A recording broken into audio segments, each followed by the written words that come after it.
El 10 de diciembre hemos celebrado el Día Internacional de los Derechos Humanos y estamos en la Semana de los Derechos Humanos. Esto es algo que se estableció hace bastantes lunas ya en las naciones, en las flamantes Naciones Unidas, después de la terrible Segunda Guerra Mundial. Normalmente la prensa nos hace asociar, y el público también, y algunos expertos también, derechos humanos con política. Y entonces vemos a los derechos humanos como un arma política. Pero los derechos humanos son muchísimo más. Y enhorabuena por el Ministerio de Justicia y Derechos Humanos, que ha realizado una encuesta. Nos va a ilustrar sobre esta encuesta Salvador Herencia, asesor del despacho del Viceministerio de Derechos Humanos del Ministerio de Justicia y Derechos Humanos. Salvador, ¿qué tal? Muy buenas noches. Muy buenas noches, Chema, a usted y a su público, y muchísimas gracias por la invitación. ¿Qué significado tiene celebrar un día como el Día de los Derechos Humanos? Creo que más que celebración, ¿no? Ajá. Es siempre una jornada de reflexión. Y como bien dijimos en la ceremonia de presentación de esta encuesta nacional en derechos humanos, si bien es la primera encuesta nacional que se hace en nuestro país exclusivamente dedicada a los derechos humanos, lo importante es, después de la encuesta, ¿qué hacemos? ¿Para dónde vamos y cuáles son la hoja de ruta? ¿Qué hacemos con esta encuesta? Diciembre. Correcto. Y para el 2014, para cuando hagamos una segunda encuesta nacional de derechos humanos en 1 año y medio, 2 años, ¿cuáles son los cambios que quisiéramos ver en esta encuesta? Aquí hay un tema, bueno, ¿qué es para usted derechos humanos? Y hay toda una serie, una variedad de respuestas, digamos, ¿no? Por ejemplo, hay una parte que dice: son derechos básicos de las personas, salud, educación, identidad, alimentación, etc. Exactamente. ¿Tiene una idea clara la población? ¿Tenemos una idea más o menos clara del universo de los derechos humanos? Yo creo que hay una asociación de derechos humanos con estas necesidades básicas de las personas. Pero ¿qué es lo interesante? Que si ven, y los invito a toda la población, toda la ciudadanía puede ver, descargar esta encuesta en observatorioderechoshumanos.pe, lo interesante es que la mayor número de respuestas están asociadas a lo que se llama derechos económicos, sociales y culturales. Derechos humanos es salud, es educación, no es la prestación de servicios, que va un poco también de la mano con los programas sociales. Ya no es tanta la asociación vida, prohibición de la tortura, es decir, esos temas de cierta forma que es el núcleo esencial de los derechos humanos. De cierta forma vemos que con el cambio que ha ocurrido en nuestro país en los últimos 20 años, el énfasis está más en los elementos o en los derechos que hacen que yo pueda incluirme socialmente y también desarrollarme a mí y a mi familia. Dígame si está de acuerdo o en desacuerdo con la siguiente afirmación: los violadores de niños no merecen tener derechos humanos. ¿Qué resultados hay ahí? El resultado es una amplia mayoría, ¿no? Apoya, ¿no?, que los violadores de niños tienen o no deberían tener derechos humanos.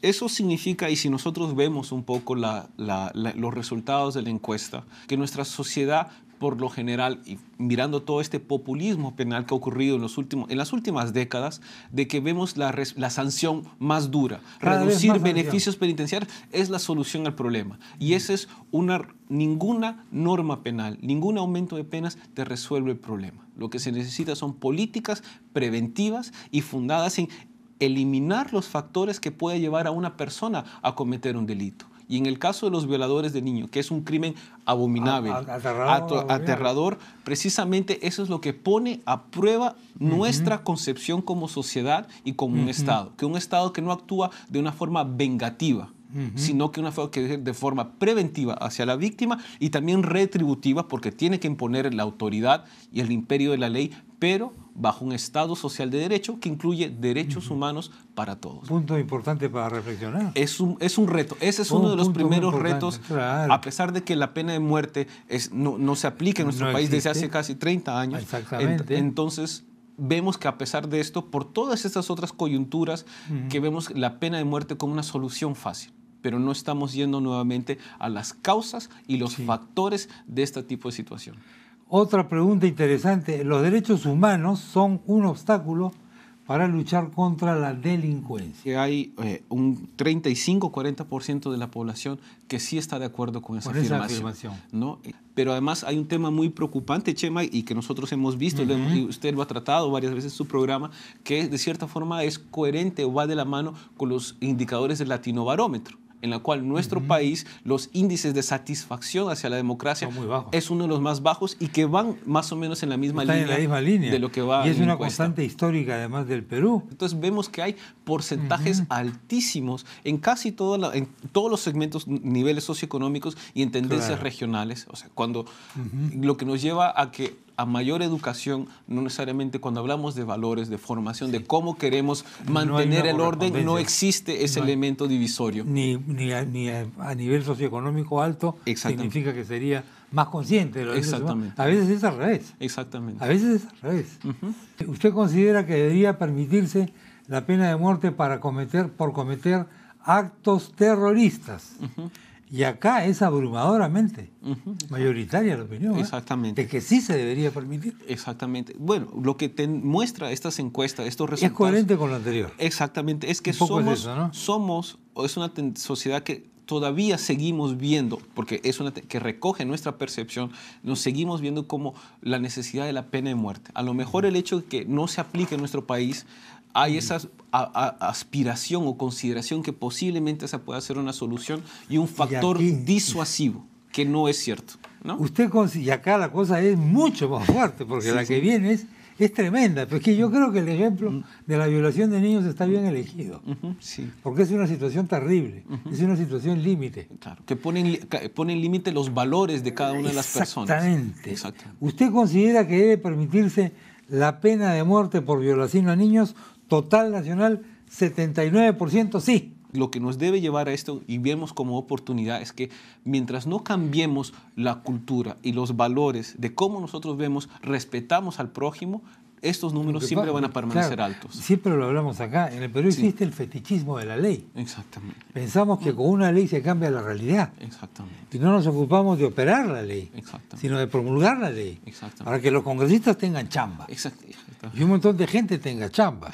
Entonces, es un país que produce abogados anualmente. Cualquier cantidad de leyes, además. Eso es precisamente uno de los retos que hemos visto en el Ministerio de Justicia y Derechos Humanos. Nos hemos hecho, de cierta forma, en esta materia, no ser un viceministerio que produzca leyes. Lo que nosotros queremos es transversalizar el enfoque de derechos humanos en las políticas públicas. ¿Cuál es la actitud de la población del tema del aborto, Salvador? En este caso, nosotros preguntamos sobre las tres formas principales de aborto. En primer lugar, el aborto terapéutico. Y dentro de la población, el 62% apoya el aborto cuando está en grave riesgo la vida de la madre, ¿no? Lo que es interesante, pero también siendo una práctica despenalizada hace 80 años, que el número esté centrado en el 62. Que no es mucho. Que no es mucho. Porque es una ley vigente en el Perú. Y además es cuando está la vida de la madre en riesgo. Son los casos extremos en los cuales no se puede rescatar al bebé, ¿no? Y la madre puede morir por el proceso de gestación. Cuando preguntamos también sobre el caso de una grave anomalía, que es el término utilizado en nuestro Código Penal, el número ya baja al 51%, ¿no? Y cuando es caso de una violación o producto de una violación, ya el número baja al 32%. Menos de la mitad, mucho menos de la mitad. ¿Está usted de acuerdo con la siguiente afirmación?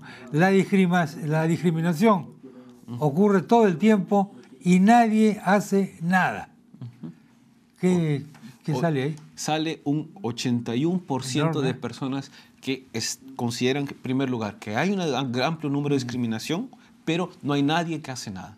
Entonces, esto fue para nosotros un llamado a alerta porque existen distintos ministerios, instituciones que trabajan y campañas que trabajan. Pero no están llegando a la población, aparentemente. Exactamente. O sea, ese es un mensaje. La gente piensa que nadie hace nada. Claro, tenemos un Ministerio de la Mujer, un Ministerio de Cultura, la Defensoría del Pueblo, Indecopi, que cada vez está trabajando bastante en casos de discriminación. Desde el Poder Ejecutivo logramos adoptar un decreto que crea la Comisión Nacional contra la Discriminación, que es de cierta forma la articulación de 8 ministerios para justamente hacer dos cosas muy simples. En primer lugar, una plataforma única de atención a las personas. Y aquí es un reto muy grande. Si bien el 81% de las personas considera que hay discriminación, la exigibilidad del derecho a la igualdad y discriminación no superan los 200 casos en los últimos 3 años. Dígame si está de acuerdo o en desacuerdo con la siguiente afirmación. Muchos medios de comunicación como la TV promueven la discriminación. ¿Qué dice el público ahí? Que sí promueve. 69% de la población promueve la discriminación. Y Chema, si me permite, con el debido respeto, ha habido ante el martes justamente un programa de estos famosos de concursos donde una persona le preguntó cuáles serían los peores insultos que usted le diría a su enemigo. Entonces, bueno, dice un montón de cosas y termina diciendo mongol y down. Y eso es inadmisible. Una persona que diga que es un insulto a una persona con síndrome de Down es un elemento discriminatorio y es un elemento preocupante de cómo estos mensajes, a veces inconscientemente, yo estoy seguro que la persona puede haberlo dicho inconscientemente, pero este inconsciente significa que hay una cultura discriminatoria y una cultura de diferenciación que implica minusvalía frente a otros. Y ese es un problema. Sí, pues. Homosexuales. Ojo con el tema. Esto es muy importante, ¿eh? Ajá. Dígame si está de acuerdo o no con la siguiente pregunta. Los homosexuales no deberían ser profesores de colegio. ¿Qué dice el público? Dice aproximadamente 43-44% que no deberían ser profesores. Algo que plantearía un reto, ¿no?, a todos, a cualquier persona que intente implementar casi un empate. Exactamente. Entre el sí y el no. Exactamente. Entonces, en primer lugar sería cómo descubrir que un profesor cuál es la orientación sexual de uno de los profesores, ¿no? Hemos visto en los medios de comunicación que hay un aeropuerto en una ciudad del Oriente Medio que está estableciendo un sistema para identificar a la población LGTB. La verdad que es algo que llama la atención, considerando que la tendencia es que del 10 al 12% de la población mundial tiene una orientación sexual distinta a la heterosexual. Para terminar, porque el tiempo ya enoja, ¿no?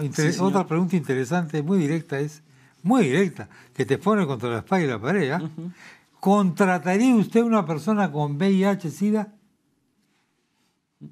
¿Qué dice? El 46% dice que sí lo contrataría, pero la otra no lo contrataría. El 52% no contrataría a las personas. Bastante equilibrado también. Es bastante equilibrado. Sí. Bueno, hay muchas cosas más que valdría la pena que los medios de comunicación divulgásemos, porque de alguna manera esto es una descripción de lo que somos realmente, de cómo pensamos, ¿no? Exactamente. Salvador, muy amable. No, muchas gracias a usted, Chema. Muy buenas noches. Salvador Herencia, asesor del despacho viceministerial de Derechos Humanos del Ministerio de Justicia, con esta interesantísima encuesta que acabamos de comentar.